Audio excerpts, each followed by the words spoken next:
Hello students, आज की हमारी क्लास का टॉपिक है minors and cofactors of a determinant.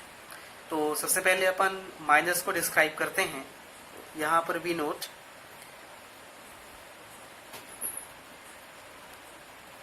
Minor of an element. तो सबसे पहले हम यहाँ पर माइनर को डिफाइन करेंगे कि माइनर एक्चुअली में होता क्या है। तो सबसे पहले हम यहाँ पर इसको डिफाइन करते हैं। तो उसकी डेफिनेशन है minor of an element of a determinant is the determinant obtained by deleting its ith row and jth column.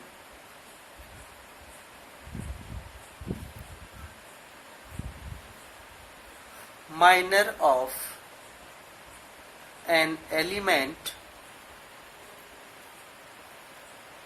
of Aij, ये जो Aij है वो आपका डिटर्मिनेंट्स का एक एलिमेंट है। तो जब हम इसके माइनर को रिप्रेजेंट करेंगे, then minor of an element of Aij is denoted by Mij, where what is I is ith row and jth column. Means I जो है वो रो को रिप्रेजेंट करेगा और जो J है यहाँ पर वो कॉलम को रिप्रेजेंट करेगा। तो इसके लिए हम एक एग्जाम्पल लेते हैं। तो एग्जाम्पल में सबसे पहले हमारे पास में फर्स्ट एग्जाम्पल है, let delta is equal to 5, -6, 1 and 8. This symbol is used to represent the determinants here. Delta is used to represent determinants here. अब हमें क्या करना है, यहाँ पर माइनर्स फाइंड करना है। देन हियर, जैसे कि डेफिनेशन में मैंने लिखा है कि जब हम किसी एलिमेंट का माइनर्स फाइंड करते हैं तो उसके करस्पॉन्डिंग रो और उसके करस्पॉन्डिंग कॉलम को डिलीट करने के बाद में जो एलिमेंट हमारे सामने आता है और जो वहाँ पर आपका एलिमेंट रिमेन्स रहता है उसको हम क्या बोलते हैं, वहाँ पर माइनर्स बोलते हैं। फॉर एग्जाम्पल यहाँ पे हमारे पास में 5 दिया हुआ है। तो 5 जो है वो हमारा A11 है, मीन्स फर्स्ट एलिमेंट है। तो सबसे पहले हम इसके लिए जब माइनर्स फाइंड करेंगे तो we will right here M11। तो M11 क्या होगा, इस एलिमेंट के करस्पॉन्डिंग रो और इसके करस्पॉन्डिंग कॉलम को जब हम डिलीट करेंगे then we will get 8। Means इसको जब हम डिलीट कर देते हैं यहाँ से तो हमें क्या मिलेगा, 8 मिलेगा। तो M11 की वैल्यू क्या हो जाएगी हमारे पास में यहाँ पर 8। सेकेंड, ये हमारा एलिमेंट कौन सा है, A12 है। जब हम A12 निकालेंगे मीन्स से वी विल राइट M12 और M12 के लिए करस्पॉन्डिंग कॉलम और करस्पॉन्डिंग रो को जब हम डिलीट करेंगे तो हमारे पास में क्या बचेगा, 1। तो M12 is equal to 1। Next हम आते हैं दिस एलिमेंट। तो this is in the place of A21। Then for this one we will write M21 is equal to, इसके करस्पॉन्डिंग ये 8 अलग हो जाएगा और यहाँ से 5 आपका हटेगा तो क्या मिलेगा हमको यहाँ पर -6। And last we have M22। M22 means this element. तो जब हम इसका माइनर निकालेंगे तो इसके करस्पॉन्डिंग ये कॉलम और ये रो आपका स्किप होगा। देन इन दिस केस हमें क्या मिलेगा, यहाँ पर 5 मिलेगा। तो यहाँ पर M22 की वैल्यू क्या हो जाएगी, 5 हो जाएगी। तो ये जो है वो हमारा जो 2x2 का हमारे पास डिटरमिनेंट दिया हुआ था उसके लिए हमने यहाँ पर माइनस फाइंड कर लिया है। इसके बाद में हम एक नेक्स्ट एग्जाम्पल लेते हैं जिसमें हम 3x3 की डिटरमिनेंट्स ले रहे हैं और उसके हम माइनस फाइंड करेंगे। तो सबसे पहले अपन बात करते हैं, यहाँ पर एक एग्जाम्पल हमने लिखा है सेकेंड में, let delta is equal to we have 3, 5, -1, 0, 4, 6, -7, 5 and 9. How many elements are here? There are 9 elements, A11, A12, A13, A21, A22, A23, A31, A32, A33। तो यहाँ पे जब हम इसका माइनर्स फाइंड करेंगे तो इसके माइनर के लिए हम लिखेंगे M11, M12, M13। मीन्स जितने एलिमेंट्स होते हैं उतने ही हम यहाँ पर क्या फाइंड करेंगे, माइनर्स फाइंड करेंगे।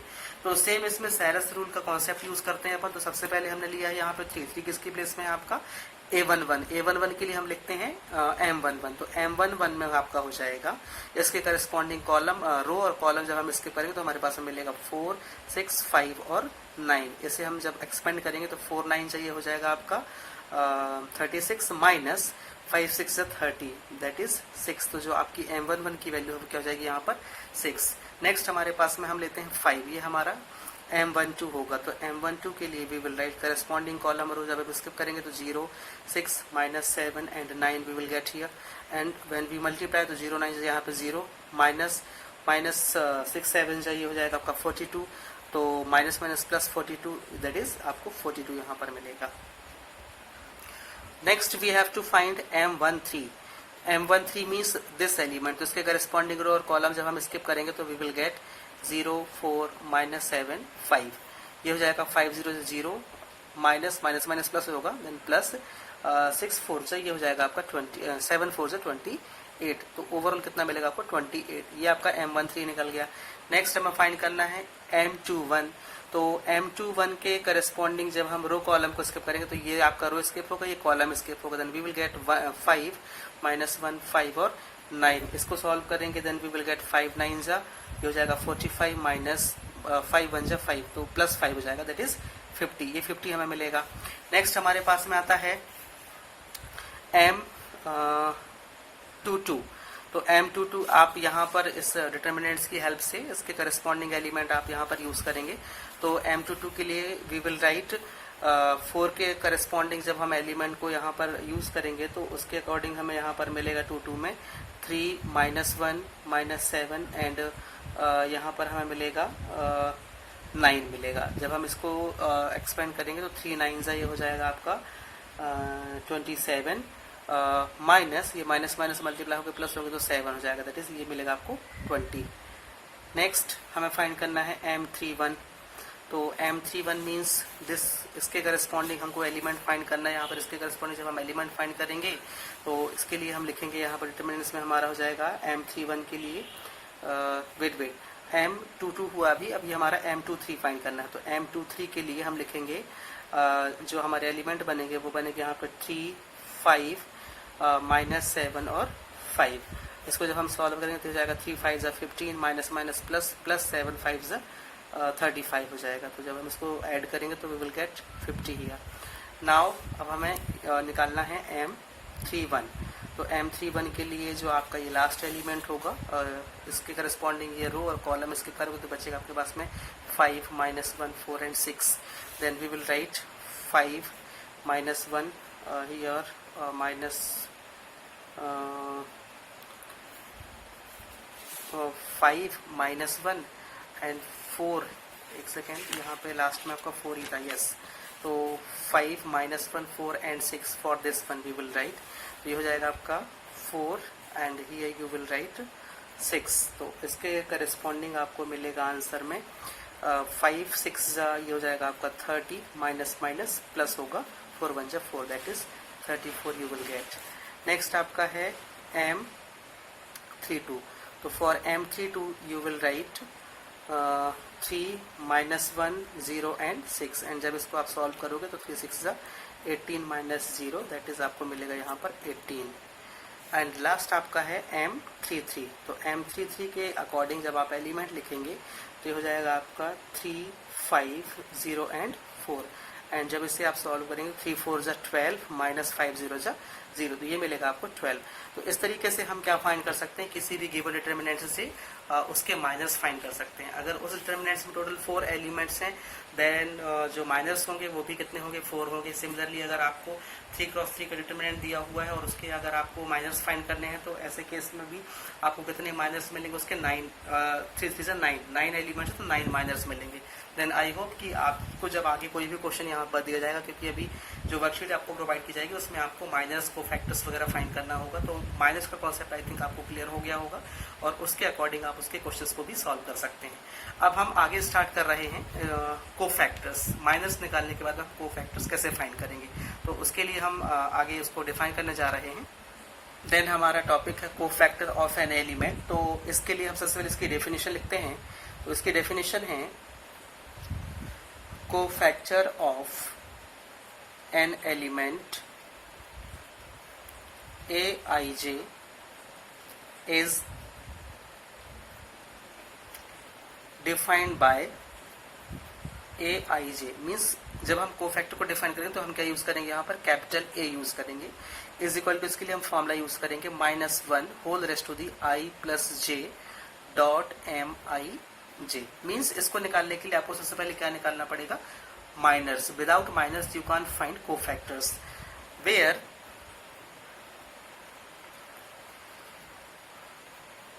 ए आई जे is cofactor of aij and mij is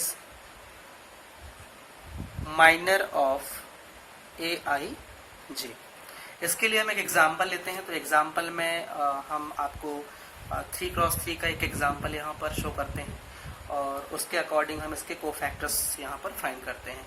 तो एग्जांपल इसका हमने लिया है, let delta is equal to we have 3 5 minus 1 0 4 6 minus 7 5 and 9।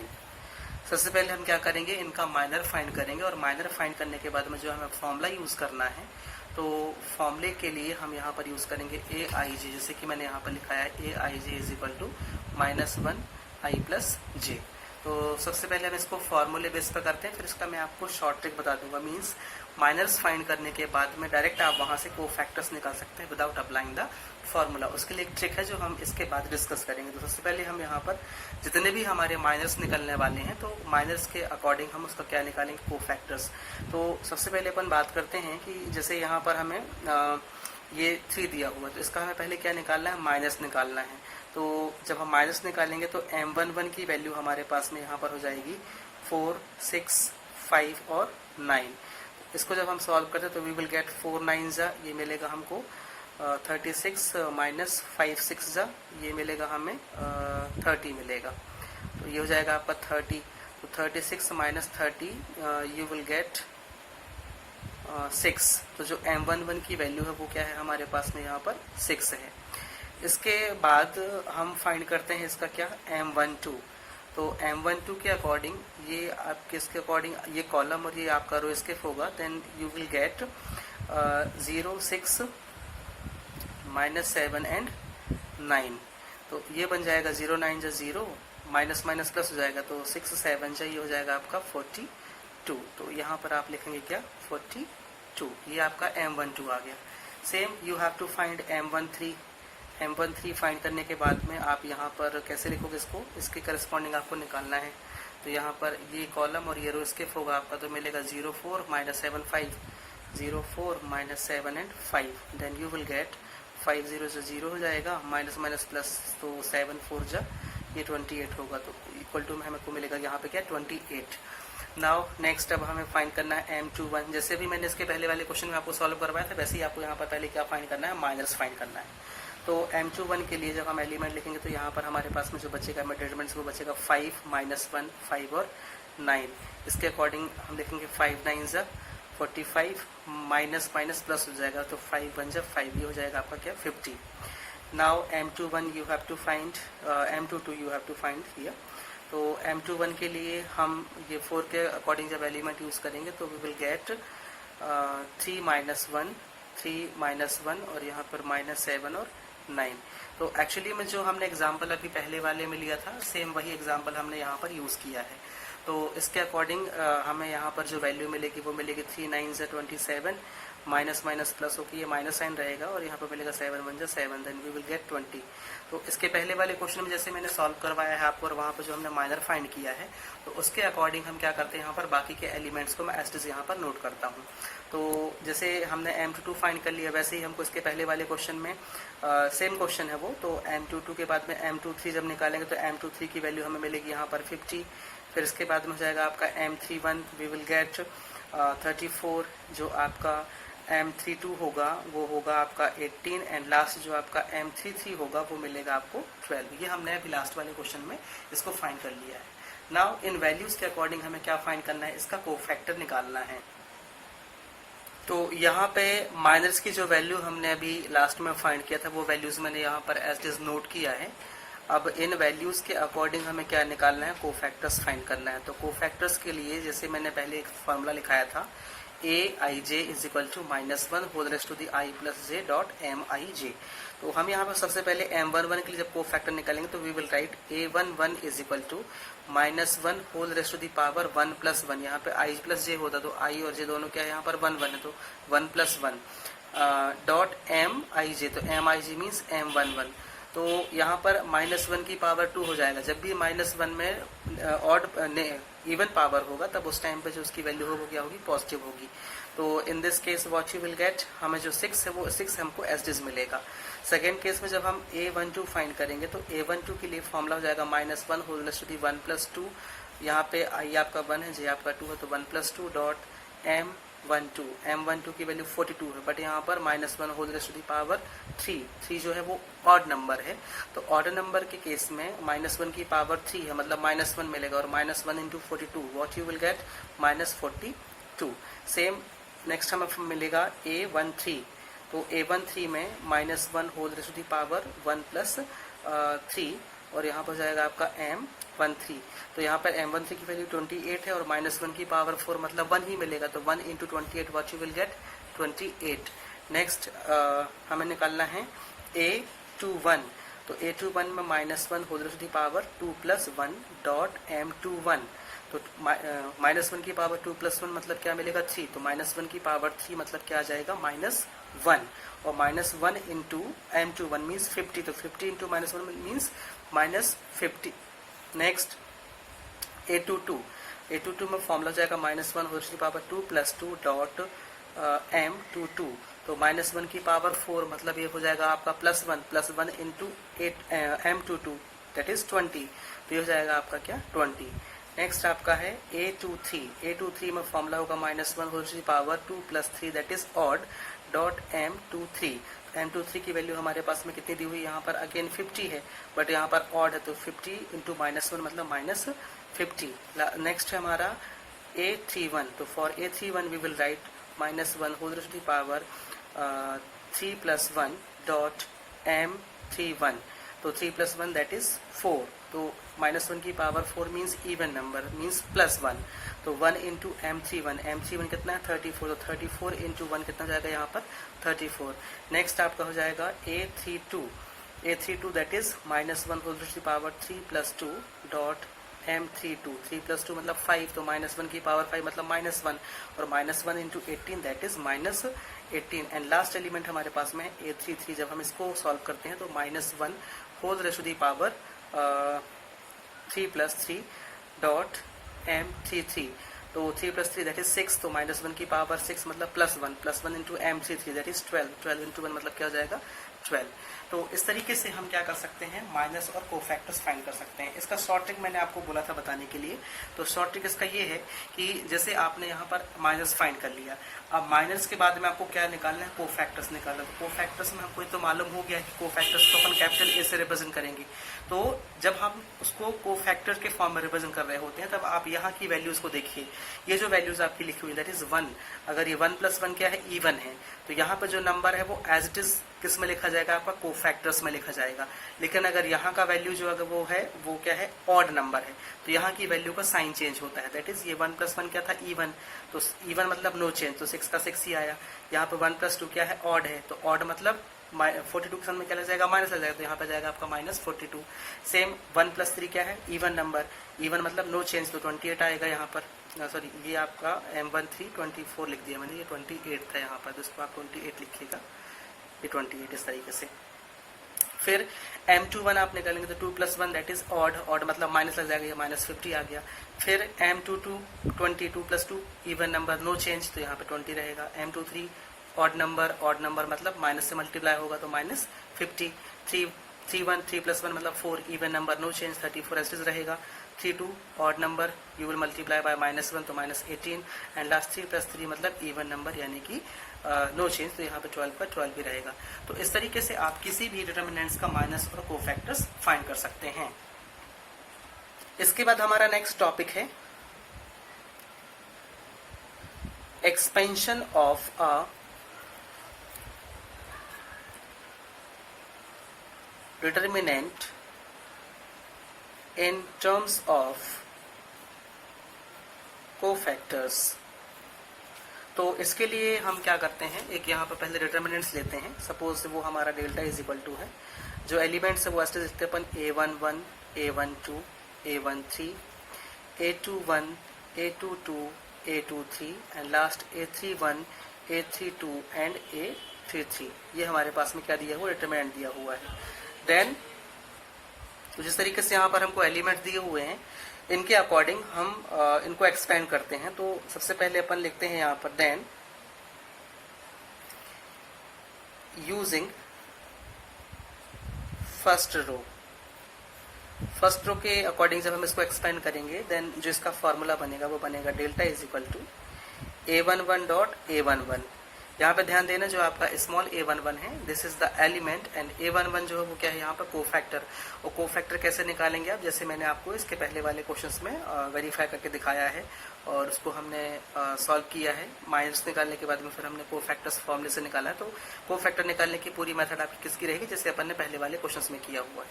तो a11 dot a11 plus a12 dot a12 plus a13 dot a13, ये हो जाएगा आपका यूजिंग फर्स्ट रो। नेक्स्ट आपका है यूजिंग सेकेंड रो।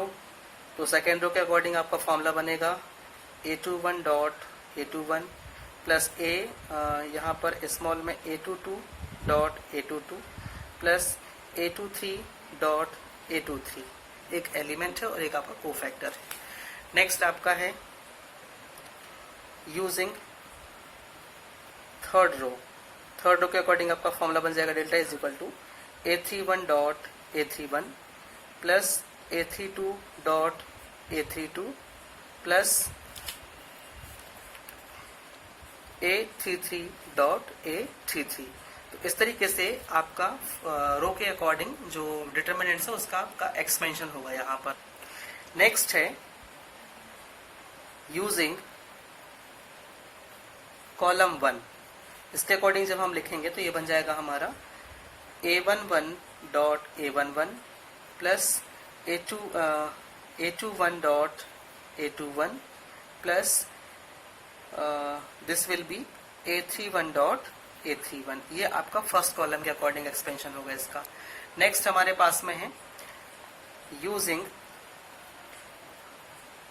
कॉलम 2। तो कॉलम 2 के according we will write a12 dot a12 plus a22 dot a22 plus a32 dot a32 and last आपका है यूजिंग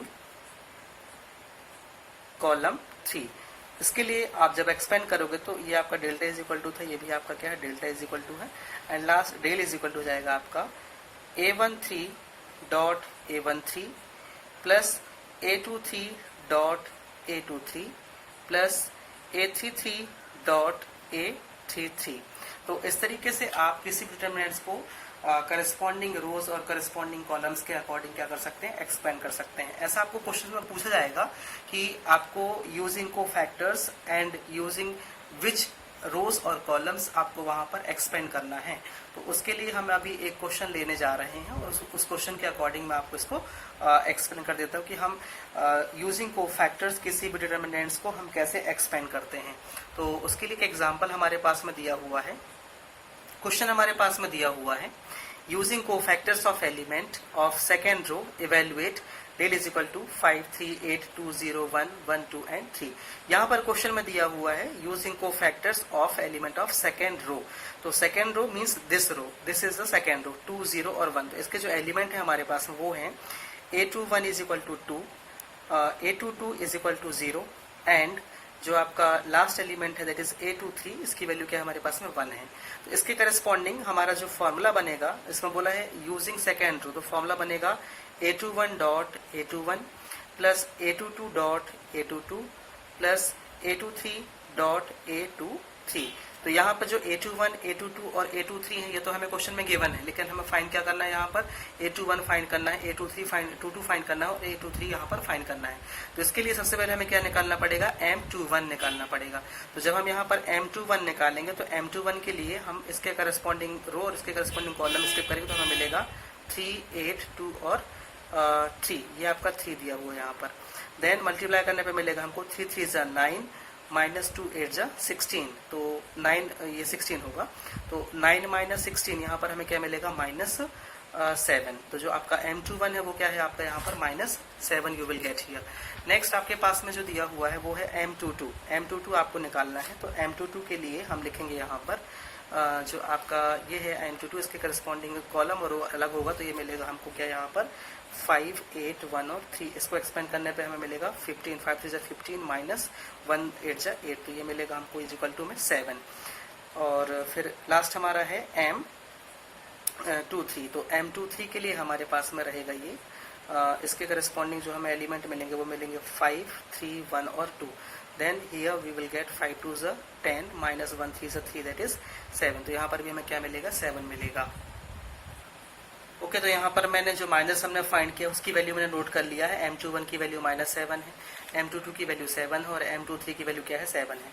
नाउ इसके करस्पॉन्डिंग हमें क्या फाइंड करना है, पहले A21 फाइंड करना। तो A21 का फॉर्मूला हो जाएगा यहाँ पर -1 raised to the power 2 + 1, तो हो जाएगा 2 + 1 डॉट M21। तो 2 + 1 दैट इज ऑड नंबर, मतलब जो नंबर दिया है उसको अपन क्या करेंगे, माइनस से मल्टीप्लाई कर देंगे। तो -7 को -1 से मल्टीप्लाई करोगे तो क्या मिलेगा आपको, +7। तो यहाँ पर वैल्यू क्या जाएगी इसकी, 7। नेक्स्ट है आपका A22। तो A22 के लिए फॉर्मूला रहेगा -1 raised to the power 2 + 2 और डॉट M22। तो M22 की वैल्यू 7 है और -1 की पावर इवन नंबर मतलब पॉजिटिव, तो 7 का एस्टिस 7 रहेगा। लास्ट हमारे पास में A23। A23 के लिए हम लिखेंगे यहाँ पर -1 whole to the power 2 + 3 dot यहाँ पर हो जाएगा क्या, M23। तो 2 + 3 दैट इज ऑड नंबर और ऑड साथ में ये क्या है आपका 7 है, तो यहाँ पर -1 × 7 क्या मिलेगा हमें, -7 मिलेगा। तो इस तरीके से जो हमने वैल्यूज हैं वो यहाँ पर फाइंड कर लिया है। और इसके अलावा जो हमारे पास में एलिमेंट्स दिए थे वो एलिमेंट्स जो हमारा था, सबसे पहले A21 था, तो A21 की वैल्यू हमारे पास में थी 2 और फिर A22 था हमारे पास में 0 एंड लास्ट में जो हमारा A23 था वो था क्या, 1। और बाकी की जो वैल्यूज है वो हमने यहाँ पर फाइंड कर ली हैं। तो डेल्टा इज इक्वल टू हमारे पास में फॉर्मूला था A21 dot A21 plus A22 dot A22 plus A23 dot A23। जो वैल्यूज हमने यहाँ पर फाइंड किया उन वैल्यूज को यहाँ पर हम प्लेस करते हैं। तो we will get 2 × 7 plus 0 × 7 plus A23 की वैल्यू हमारे पास में है 1, तो 1 × -7। तो 2 7 से यहाँ पर 14 हो जाएगा प्लस 0 -7, तो यहाँ पर 14 - 7 दैट इज 7। जो 7 है वो क्या होगा, इसका आंसर होगा। तो स्टूडेंट्स आज की क्लास के लिए हमारा जो टॉपिक था वो यहाँ पर कंप्लीट हो जाता है। इसके बाद मैं आपको वर्कशीट प्रोवाइड करने जा रहा हूँ। तो वर्कशीट में आपको सिंपल क्वेश्चंस दिए जाएंगे जिसमें आपको माइनर्स फाइंड करना है, कोफैक्टर्स फाइंड करना है और इसके बाद जो भी मैंने लास्ट क्वेश्चन आपको कराया है उसमें कोफैक्टर्स की हेल्प से किसी भी पर्टिकुलर डिटर्मिनेंट्स को रो वाइज या कॉलम वाइज एक्सपेंड करना है। तो वो क्वेश्चंस को आप सॉल्व करेंगे और बहुत इजी है ये टॉपिक। आई होप आपको बहुत अच्छे से बन जाएगा और इसको आप तैयार रखिए, क्योंकि इसके बाद जो हमारा आगे का टॉपिक है, जो आने वाला टॉपिक है, उसमें हमको एडजॉइंट फाइंड करना है। तो एडजॉइंट फाइंड करने के लिए हमें माइनस कोफैक्टर्स 100% यूज होंगे, क्योंकि बिना माइनस और बिना कोफैक्टर्स के हम आगे एडजॉइंट नहीं निकाल सकते। और फिर उसके बाद हमको इनवर्स फाइंड करना है अगेन यूजिंग एडजॉइंट। तो यहाँ पर जो माइनस और कोफैक्टर वाला पार्ट है वो बहुत इंपॉर्टेंट है आपके लिए। अगर आप माइनस कोफैक्टर्स को तैयार कर लेते हैं तो इसके बाद का जो पोर्शन है वो आपको बहुत अच्छे से समझ में आएगा। और अगर आपको माइनस और कोफैक्टर्स में कहीं पर डाउट है या प्रॉब्लम हो रही है तो आगे का पोर्शन बिल्कुल भी आपको समझ में नहीं आएगा। So be careful, do hard work. आज की क्लास हम यहीं पे कंप्लीट करते हैं। Thank you.